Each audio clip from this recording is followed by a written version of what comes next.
Click করুন অ্যাপের bell আইকনে আর সাবস্ক্রাইব করুন এবিপি আনন্দ। সব সময় থাকুন খবরে। নমস্কার, দেখছেন এবিপি আনন্দ, আপনাদের সঙ্গে আমি পাপিয়া। শুরু করছে এখন কলকাতার, এবং এখন কলকাতার শুরুতে আমরা সরাসরি হাথরাসের ছবি দেখাবো, কেননা 27 ঘন্টা ধরে লাইভ সম্প্রচার। বলা ভালো, যোগীর পুলিশ বাধ্য হলো এবিপি আনন্দর প্রতিনিধিকে ভেতরে ঢুকতে দিতে। ভেতরে মানে নির্যাতিতার পরিবারের কাছে পৌঁছে গেল এবিপি আনন্দর প্রতিনিধিরা। সরাসরি দেখুন।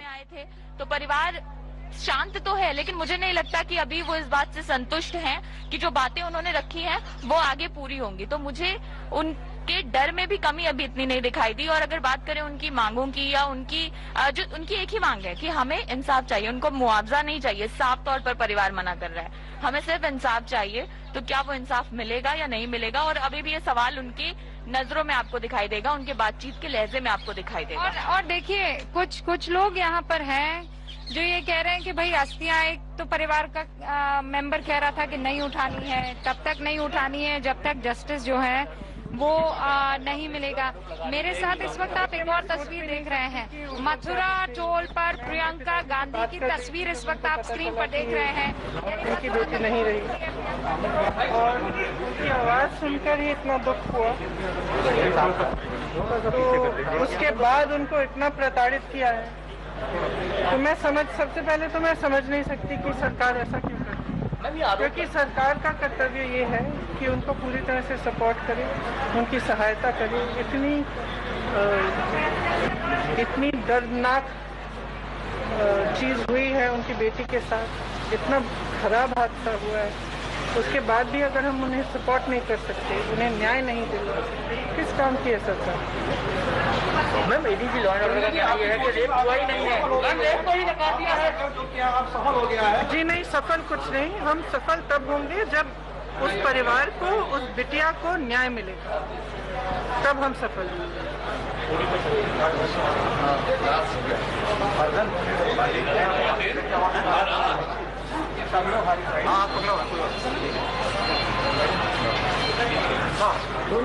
राहुल जी, आपकी मेहनत सफल हो गई है। राहुल जी। प्रियंका गांधी मीडिया कर्मियों से बातचीत करते हुए उन्होंने कहा कि इंसाफ जब तक नहीं मिल जाता तब तक हम सक्सेसफुल नहीं हो सकते, हमें सफलता नहीं मिलेगी। 2 घंटे 14 मिनट की दूरी पर 107 किलोमीटर। लेकिन ये जो 28 घंटे का एबीपी न्यूज परिवार का सफर था, इस परिवार के इंसाफ के लिए, वो आपको देखना चाहिए। हमें पता है कि कल से, इनफैक्ट एक दिन पहले से एबीपी न्यूज के साथ पूरा देश जुड़ गया। चाहे वो हैशटैग एबीपी को मत रोको हो, चाहे वो हर बार हर एक तस्वीर को सबसे पहले एबीपी न्यूज के दर्शकों का खुद फोटो खींचकर और हमें दोबारा ट्वीट करना हो, ये बताता है। और या फिर वो कैंडल्स रात को मोमबत्ती जलाकर हमारे साथ इकट्ठा हो जाना हो, ये बताता है कि एबीपी न्यूज में कितना दर्शकों का विश्वास है। आप जो तस्वीर आप देखेंगे वो राजनीति की तस्वीर होगी। अब से 2 घंटे 17 मिनट बाद जब यहाँ पर प्रियंका गांधी और राजीव गांधी पहुंचेंगे, परिवार से मुलाकात करेंगे, परिवार से बातचीत करेंगे, उन्हें ढांढस बनाने की कोशिश करेंगे, और फिर आरोप प्रत्यारोप का ये दौर शुरू हो जाएगा। अब वो 28 घंटे का एबीपी न्यूज का सफर आप जरा देखिए, कहाँ शुरू हुए थे और कहाँ तक पहुंचे। আপনারা পাশাপাশি দেখতে পাচ্ছেন সেই শেষকৃত্য স্থলে, নির্যাতিতা শেষকৃত্য স্থলে যে অভিযোগ উঠেছে, নির্যাতিতাকে পোড়ানো হয়েছিল যে অভিযোগ উঠেছে যোগীরাজ্যে প্রশাসনের বিরুদ্ধে, পুলিশের বিরুদ্ধে, সেখানে অবশেষে অনুমতি দিল যোগীরাজ এবং যোগীরাজের প্রশাসন। অবশেষে পরিবারের সদস্যরা তারা সেই অস্থি সংগ্রহ করতে পারলো আজ।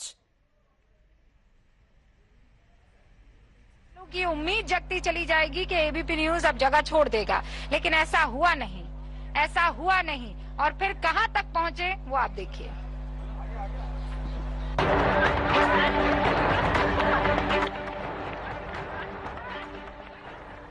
হাথরাসে নির্যাতিতার বাড়িতে যে মুহূর্তে এবিপি আনন্দ ঢুকতে সক্ষম হলো, বলা ভালো অবশেষে তাদের ঢুকতে দিতে বাধ্য হলো যোগীর পুলিশ 27 ঘন্টা পর।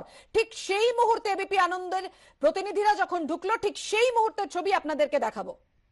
मीडिया कर्मियों को अलाउ कर दिया है अंदर जाने की अनुमति। इस वक्त की बड़ी खबर है एबीपी न्यूज पर, जरा बता दें आपको। अचानक ये देखिए, अब अंदर जाने की इजाजत अंदर जाने की इजाजत मिल चुकी है। जरा चलिए सीधा रुक करते हैं। आखिरकार अंदर जाने की इजाजत। जरा चले आप। एबीपी न्यूज की मुहिम का असर हुआ है।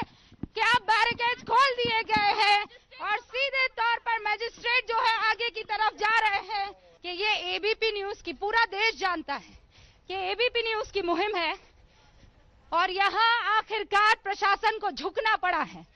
यहाँ आखिरकार प्रशासन को प्रतिमा झुकना पड़ा है और ये जो आपने मार्च किया कल 2 अक्टूबर को, उसका नतीजा है कि आज ये पथ हमारे लिए खाली किया। जैसे गांधी जी के मार्च को जीत मिली थी, एबीपी न्यूज ने जो मार्च किया ये उसकी जीत है। ये उसकी जीत है। जिस तरीके से हमने मुहिम की शुरुआत की, हम उसको अंजाम तक हमने कहा था पहुंचाएंगे। रूबिका, हम सब रात तक यहाँ थे, हमने कहा था ना नहीं हटेंगे। देखिए गांव में जा रहे हैं अब हम लोग।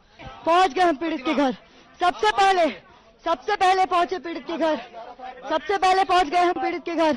मैम ने बोले थे कि आपको अगर आपकी बहन अगर उस कोरोना से मर जाती तो आपको कोई मुआवजा मिलता। ऐसे ऐसे बात कर रहे हैं हमसे कि अगर आपको हम पोस्टमार्टम की रिपोर्ट देते, आपको जानते हो उसमें क्या लिखा है, इंग्लिश में क्या लिखा है, ऐसा ऐसे बोल रहे थे वो। पिताजी की तबीयत भी बिगड़ गई थी।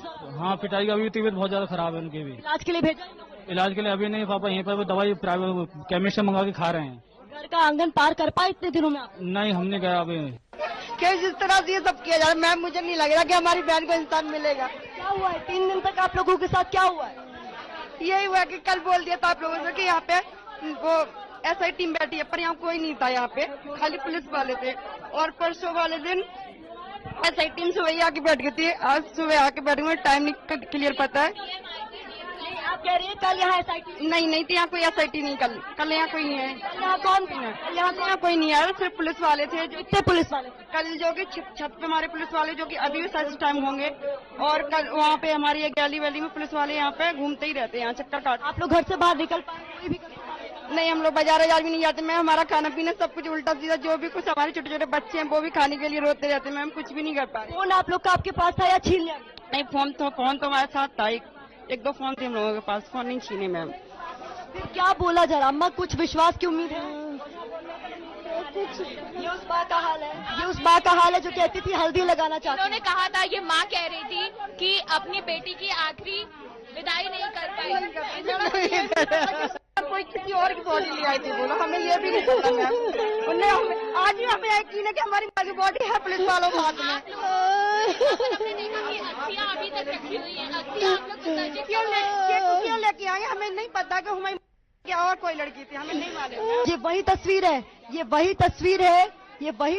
है जो बताती है कि जब माँ को पता चला कि बेटी इस दुनिया में नहीं है, इसी अवस्था में कह रही थी कि बेटी को हल्दी लगानी थी। पुलिस वालों से कहती रह गई कि बेटी की लाश को यहाँ घर के द्वार पर रख दो, कुछ देर रिश्तेदार उसका चेहरा देख ले, हम उसका चेहरा देख ले और ये मान ले कि हाँ जिसकी मौत हुई है वो इनकी अपनी बेटी है, कोई लावारिस नहीं। क्योंकि जिस तरीके से उस बिटिया की लाश का अंतिम संस्कार किया गया, परिवार वाले कह रहे हैं लग रहा था जैसे उसका कोई है नहीं, क्योंकि परिवार को तो अंतिम संस्कार में शामिल नहीं किया गया। क्या घर से कोई भी बाहर गया? पुलिस अधिकारी को किसी को भी बाहर जाने दिया? नहीं, कोई भी नहीं गया। क्या बोल के रोका? हमारे घर में सब्जी भी नहीं है, जो दाल आलू वही बनेगा। तो ये हम यहाँ पर हैं लगातार। एबीपी न्यूज रात से अचानक से बोल दिया कि मीडिया को आने दो। ऐसा क्या बात हुई है जो आप लोगों को अंदर से आने दिया? बताइए, आप पूछिए इन लोगों से। पुलिस वाले यहाँ पे तैनात किए थे इन्होंने, जो आज हटा दिए गए। कितने पुलिस वाले?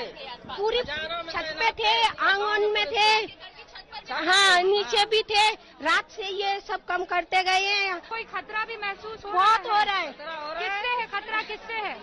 इन्हीं लोगों से है जो हमारी रक्षा के लिए, इन्हीं लोगों से।